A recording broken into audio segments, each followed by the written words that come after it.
Eto na mga kabasketball, Coach Tim Cone ibinida yung sakripisyong ginawa ni Jamie Malonzo sa SEA Games para makuha yung gintong medalya. At mukhang makakabalik na nga sa ating Gilas Pilipinas, nire-request na ng marami.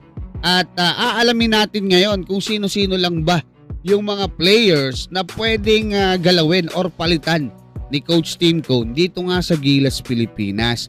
Pero bago yan, huwag kalimutan mag-like at mag-subscribe bilang pagsuporta.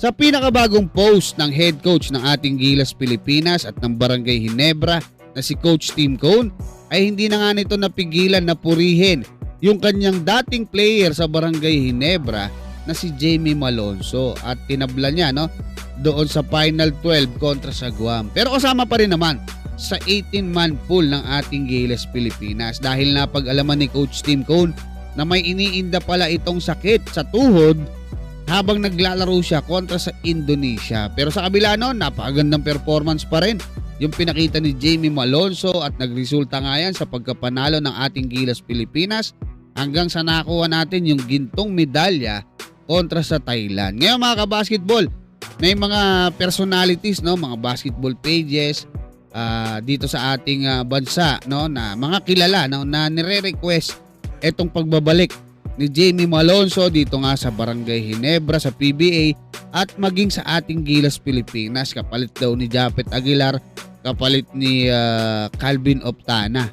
Ang masakit kasi para sa kay Coach Tim Cone, medyo masakit sa ulo in a good way dahil eto na nga yung mga talented players papasok na dahil nakaabang na rin etong si Juan Gomez Deliano at etong si Remy Martin na naging eligible nga dito nga sa pag-update ng FIBA sa before 18-year-old sa pagkuha ng passport. Ngayon mga kabasketball, sino-sino lang ba yung pwedeng galawin or hindi mo na paglaruin or pwedeng palitan ni Coach Tim Cone sa ating Gilas Pilipinas? Tingnan lang natin itong 12 players, yung Gilas Final 12 ni Coach Tim dito sa kontra sa Guam. So, unahin ko lang muna yung mga shoe-in na makakasama sa Final 12 kontra sa New Zealand at Australia.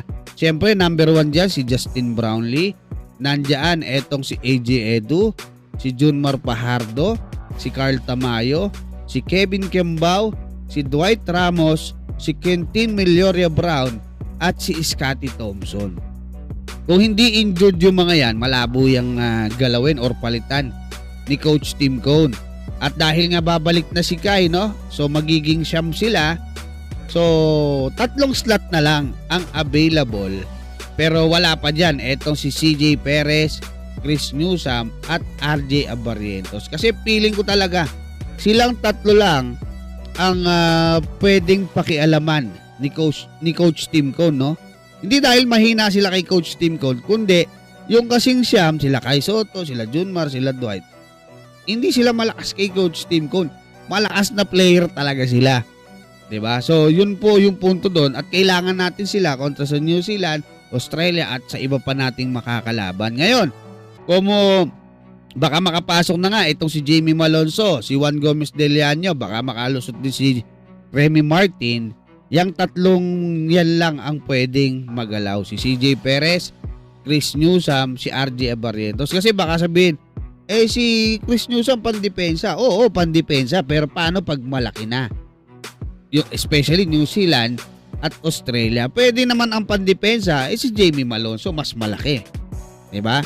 So, yun yung mga punto na pwedeng pag-isipan ni Coach Tim Cone. Pero depende pa rin po yan kay Coach Tim Cone. Kaya mga kabasketball, sa palagay nyo, sino-sino yung mga makakasama dito nga sa Final 12 ng ating Gilas Pilipinas kontra sa New Zealand Tall Blacks at Australian Boomers. Hanggang dyan lang muna mga kabasketball. Maraming salamat at God bless sa inyong lahat.